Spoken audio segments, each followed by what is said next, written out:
Fight night recap after a boring ass card. Again, UFC kind of on a slump. Last two fights were good. Last three fights were all right. On this card, same thing with like UFC London. The last two fights on that card was good. At least before then, we had some nicer fights, but 2 week break, or sorry, a 1 week break. Well, I guess it is 2 weeks. So 2 week break. Come back to UFC 287, which is a stacked card, which I think is going to be a really nice card. Performance wise, there's going to be some KOs and things like that. So should be fun. And then hopefully that carries on to Holloway Allen and whatever's after that. So let's wait a couple minutes for a couple people to get in. If you have any questions while I'm going through the recap, you can put them in chat. I'll pull them up on screen and we can react to that. So here we go. All right, let's get started. First fight on the card. Let me get a drink of water first. I was eating. There's shit in the back of my throat, but. All right, let's get started. We had Victor Altamirano versus Vinicius Salvador. Very actually interesting fight. Technically speaking, the fight wasn't good at all, but from like a fight perspective, even if it is sloppy and it isn't technically sound or at all, it was a scrap for sure. There's a little bit of a war. They're going after it. They're landing some nice shots. I gave it to Victor Altamirano. I believe it was the first and third rounds, I think, or it was like the first and second, first and third rounds. He used takedowns and he was able to control Salvador on the ground, laying some good ground and pound there. So that's why I edged the rounds to him. Very good win for for Altamirano. I was going to say Salvador. Very good win for Altamirano. Not much to say here. Very good scrap. Very entertaining fight. These first two fights on this card, I was like, all right, this is going to be a great card in arena. It's going to be super fun. And then it started falling off a little bit, but we'll get there. Next fight on the card, we had CJ Vergara versus Daniel Da Silva, or Daniel Lacerda, I guess. He changed his last name or something. I don't know. But CJ Vergara got hurt very badly in that first round. Almost got finished. I think I am streaming. Hold on. Let me double check. Okay. I have done it before. But CJ Vergara got hurt really badly in that first round. Almost got finished. And then absolutely came back in that second round and was able to finish off Daniel Da Silva. Daniel Da Silva absolutely gassed out after that first round. I started saying, I'm like, he's not getting this finish from CJ Vergara. They're kind of just running around in circles. It's very funny. He's like sprinting away. Daniel Da Silva was trying to catch him and drop him down to the ground, which he was. But Vergara was able to survive that first round. Very dangerous second round for Daniel Da Silva because he did gas out a little bit. And CJ Vergara is dangerous. And Daniel Da Silva doesn't really have the best chin. So he was able to get the finish. A very good comeback finish. Very good comeback fight. Probably comeback fight of the year. Very good win for CJ Vergara after tanking some of Daniel Da Silva's shots early on in the fight. So, or he, at least surviving. Now, I wouldn't say tanking because he did get dropped multiple times, but he did survive. Very good win for CJ Vergara in this matchup. Moving on. Trevin Giles versus Preston Parsons. This match ends up in a split decision. I had Preston Parsons winning this 2-1. But I see how you could give it to Trevin Giles. Kind of some of the rounds were a little bit more competitive than the others. But I did give it to Parsons. Trevin Giles won the fight. Can't be too mad about it, especially since I picked him. I don't think it was too bad of a decision. But Trevin Giles won. He did decent here. Landed some good shots. Showed some power. Definitely did a little bit more than his last fight, which was good to see. But good win for Trevin Giles in this matchup. Up the card, Lucas Alexander versus Steven Peterson. Lucas Alexander put on a really good performance in this matchup. I thought Steven Peterson was going to beat him, mixing some of the takedowns. Lucas Alexander was able to defend the takedowns really well in this matchup, which I was very surprised at seeing. Was able to defend them well. Did really good on the feet. I think he did say he broke his hand in the middle of the fight. I don't know if it's true or not, but again, a very impressive win for Steven Peterson in this matchup. Or sorry, not Steven Peterson. Lucas Alexander. Steven Peterson retired after this matchup. I don't know why I can't speak. But Lucas Alexander, very technical. Dropped him in the third round. Looked very much improved. I believe he was on the Contender Series. May or may not be wrong. No, he wasn't on the Contender Series. He debuted against Joe Anderson Brito. That's right. He got submitted immediately. I thought Peterson was going to come in there and get the submission also, but he didn't. Very good win for Lucas Alexander. Steven Peterson retires. Yeah, that's what we got for that matchup. Not much there. Daniel Pineda versus Tucker Lutz. Daniel Pineda, we had a... Hold on one second. Let me close this chat real quick. I've chat up on another screen, but it's all right, there we go. Wait, my screens are right now. All right, Daniel Pineda versus Tucker Lutz. Pineda started, it was pretty even in the first round. Daniel Pineda looked pretty good. I think he landed the better shots in that first round, so I gave it to Pineda.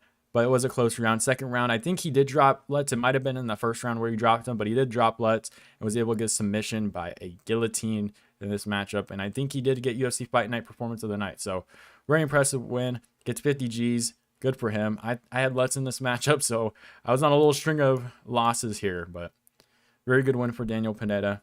37 years old too, so good payday for him also. So good win for him.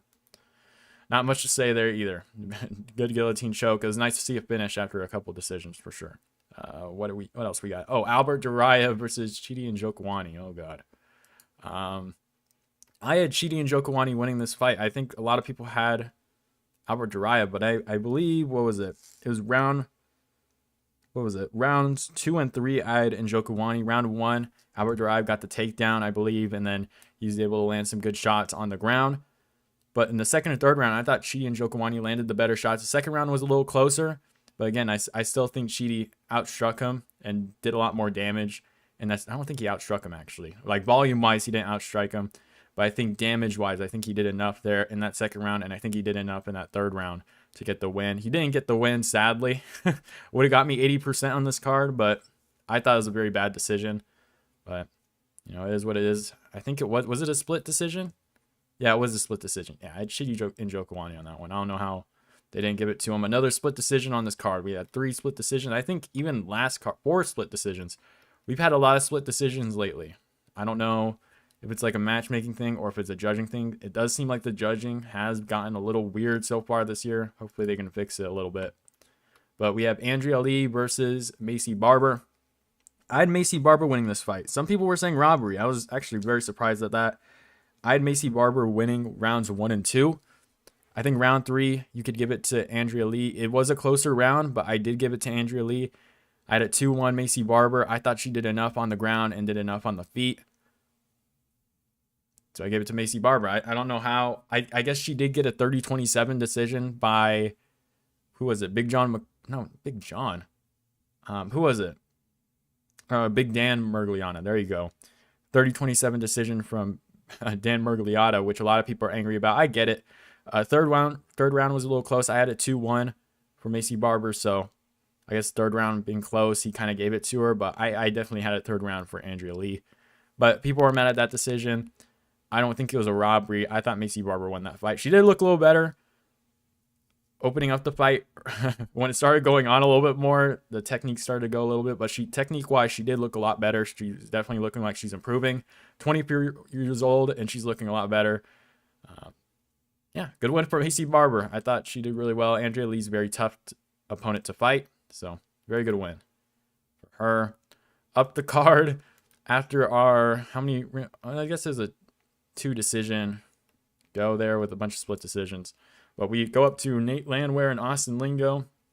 After some semi-boring fights earlier on, this was a very nice fight to watch, at least just because Nate Landwehr is just fun to watch in general. First round was pretty close, but second round, Nate Landwehr was able to, I believe, drop him and then get him in like some weird rear naked choke submission. He got the neck immediately and then got the legs around also, and ended up getting the rear naked choke submission. He called it, what was it, the sucker punch rear naked at the end. He stopped Bisping for whatever he's doing. He's like, I call that punch the sucker punch rear naked, or whatever I did. Had his post-fight speech. It was a really good post-fight speech.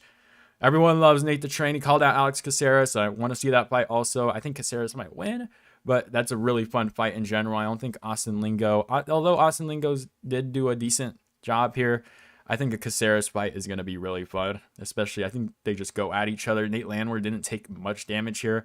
Let's get it going soon. I don't know what card you might have him on. Maybe you put him on like a Colby card when they do Colby, Leon Edwards, and you can just have the whole gym there for whatever. Is Alves still in the UFC? I'm not sure if Alves is still in the UFC, but you can put Nate Landwehr under that card also, so you can have the 2 guys coaching already. So good win for Nate Landwehr. He calls out Alex Caceres. Looking forward to that matchup more. Co-main event, Holly Holm versus Yana Santos. Very, very interesting co-main event. I did not think Holly Holm was going to win that dominantly, but she did. She used a lot of the wrestling. She tried to use the fence a little bit this time, like she did against Vera, which she did lose because that's not actual control time. That's not actual dominance on the feet. You actually have to do some stuff in that scenario. But Yana Santos was a little stronger. I don't know if it was like her shoulders were a little bit broader or she just had a bigger back. She was just able to move her really easily. Holly Holm had no chance against the fence. So she backed away, went towards the center of the octagon, landed some good strikes on the feet, some good kicks, but ended up getting it to the ground and not finishing her off, but had her definitely in some good positions on the ground. She had a crucifix. I believe she did threaten a rear naked at some point. But very good and impressive win for Holly Holm. Dominated her on the ground for 3 rounds. I had a 3-0 for Holly Holm. I think someone gave her a 10-8 also. So very impressive win for Holly Holm. Good to see her get a win. A lot of star power too and a good message at the end. So good win for Holly Holm. Our main event. Very interesting main event because of one of the decisions I thought was absolutely fucking wild as shit. But there's a lot of cursing, my bad. But Marlon Vera versus Corey Sandhagen. I think I said 49-46 decision in my video. I might be wrong, but I thought I said 49-46 decision. I had even in this fight, Corey Sandhagen, again, what I said coming into this fight, Chito Vera had a lot of issues with Dominic Cruz's movement in general, but he was able to land like one of those punches because Dominic Cruz's chin is not the same as it was, that he's able to just drop him in the fight. If that was a 3-round fight, Dominic Cruz wins. But again, the movement, Marlon Chito Vera could not figure it out. Obviously, he found an opening in the 4th round, but he's definitely giving some difficulties to Marlon Vera. For Corey Sandhagen, I'm like, okay, this is a more modern version, if not like a more cleaner version of Dominic Cruz's footwork. Has really good footwork. Again, and Corey Sandhagen just showed it this time. Just kept moving, kept changing stances. Chito Vera cannot get like a stance in the center to do some kicks or anything, to get any dominance or any power going, any damaging blows going. He did get a couple towards the end of the fight, but he couldn't really get much going because, again, Corey Sandhagen was moving a lot, mixing in takedowns, like I said. It looked very good doing it. In the first round, you could argue Corey Sandhagen got a 10-8 round in that one, pretty much dominated that whole time, got him to the ground and just unloaded a bunch of ground and pound, lots of elbows. Weirdly enough, I don't know if it's like Chito Vera's genetics or just like how skin makeup or whatever skin makes up, but he doesn't get cut like at all. Like I noticed he doesn't have any cuts or anything, but it's easy for a lot of other guys to just get cut. Maybe he just doesn't get, maybe it's just a genetic, I don't know what it is, but he, like, damage wise, it never looks like he's actually taking too much damage, which is very interesting. But first round, I had Corey Sandhagen. I didn't necessarily give him a 10-8, but you can argue a 10-8 for sure. Second round, again, another kind of dominant round for Corey Sandhagen. Gets him to the ground and unloads a lot of ground and pound there also. Third round, I gave it to Sandhagen also. I think it was a little bit closer round than the first two. Not barely. I would say outstruck Chito Vera. I don't have the round statistics. Let me look up UFC stats for this one. Let's see. Sandhagen, Chito Vera. I don't know the round by round statistics here. We can go total strikes. Round 3, 32-20. Obviously a little bit closer than these last two. These aren't significant strikes, but total strikes 47-12, 55-9. It looks like a lot of the other fights in general, a lot of guys just outstrike Chito Vera, but he's able to get that power punch in. He was not able to land very cleanly on Corey Sandhagen, 32-20. So that third round was the closest basically out of all of them. I think a lot of judges gave him, 2 judges gave Chito Vera that third round, which I think is kind of insane. I think if you're going to give him a round, it'll probably be like the 5th round damage-wise. But third round I gave to Corey Sandhagen. I thought he outstruck him and landed the better blows. Not enough for Marlon Vera to get that win either. I think it was pretty even, and I think Corey Sandhagen just outstruck him in general. So for the 4th round, I said it was a pretty close round. I think that one could have gone either way, in all honesty. I think I live said it, Marlon Vera, but after looking at it or thinking about it again, looking at UFC stats, it was a closer round again, 13-24, but I do think Corey Sandhagen did win that round also. Did have about 8 seconds of control time too. That makes a difference, but he outstruck him. I don't know if there was significant damage from Chito Vera to actually win him that round. For the 5th round, we have, what am I looking at? All right, 5th round, we had Corey Sandhagen, 22-14. The only reason why you can probably give that one to Chito Vera is because at the end he landed a really nice strike and was towards like the last 30 seconds of the fight was like walking him down, landed some really good shots. They're like a spinning back kick, and I almost landed. Some pretty cool strikes. Didn't necessarily land too cleanly, but there were a couple shots with his hands that definitely you could see hurt Corey Sandhagen a little bit, or at least got a reaction out of him that could have swayed the judges' pick in the rounds. But I'm just going to be clear here. I have the scorecard pulled up. We have, let's see, we have 49-46 for Corey Sandhagen with a round to Marlon Vera in that third round. We have a 50-45 for Corey Sandhagen, which I think is probably, you can argue that. I don't know about the third round for Marlon Vera. I don't know. But you have 48-47 for Cheeto. I think that's insane. Last 3 rounds, I guess. I don't even see the third round, honestly. Like, you can argue at some point 4 and 5. Sure, you can argue 4, maybe. You would have a hard time arguing number 4. You could definitely say round 5, but round 3, I don't see it at all. I think 48-47 is kind of wild. I don't know how the hell they gave him that decision. But very good win for Corey Sandhagen. Calls out Merab Dvalishvili, which is fine. It's actually perfect for the UFC. The UFC got a perfect scenario tonight. Everything they wanted. They have a lot of matchups. It makes the matchups more clean. They don't have to worry about it. It's not like what could happen at the welterweight division with that Masvidal and Burns matchup. If Masvidal loses to Burns, I think it gets a little bit more cloudy. I think they really need Masvidal to beat Burns. I guess for me to see the picture get a little bit more clear, because if Masvidal beats Burns, then Colby should get the 100% title shot there. But if Burns beats Masvidal, then you can argue a couple different things, but it just becomes a big giant mess. But everything becomes clear now. I'm going to go over the future matchups that I think should happen in the bantamweight division. For the post-fight bonuses, I have it pulled up. We have fight of the night, Vergara versus Lacerda, which is very interesting. Yeah, I could definitely see that. Maybe the first round could have gotten fight of the night, but I guess there was a little bit more wrestling, so it was a little bit more quieter. But this was comeback fight of the night, so I get it. Give both of them bonuses. Very nice there. Performance of the night, Nate Landwehr, very good performance there, and Daniel Pineda. Again, another good performance. I like that they gave it to the guys lower on the card, not necessarily the main event. I'm sure Corey Sandhagen's making a lot of money. I wish they did more bonuses towards the bottom of the card under the main event to guys that aren't getting paid too much like they are now, like Nate Landwehr getting good pay and Daniel Pineda getting good pay, even though Corey Sandhagen outstruck Marlon Vera for 5 rounds, which is pretty impressive, even though a lot of people do it. But you won the fight, all 5 rounds, very impressive. I still think you should give it to the lower guys on the card. Going into the UFC rankings, breaking down who and what happens next in that bantamweight division, if I can find the division. We have Merab Dvalishvili at number 1. I think you can now do Sean O'Malley for the next title shot. Now that Cheeto Vera is not involved, you can do Sean O'Malley versus the winner of Aljamain Sterling and Henry Cejudo. Another matchup you can do, Merab versus Corey Sandhagen. Corey Sandhagen called him out. Merab needs another contender. There you go. They can fight each other. Corey Sandhagen wants to fight Merab. Perfect. Hopefully Corey Sandhagen can get that done and not have to worry about that shit. That is Merab that just spams takedowns but doesn't get an official take. It's whatever. I'm not going to hate on Merab right now. It's not the time. I did that a while ago. But now you can do Marlon Vera versus Petr Yan because they're both coming off of losses. That's a perfect matchup.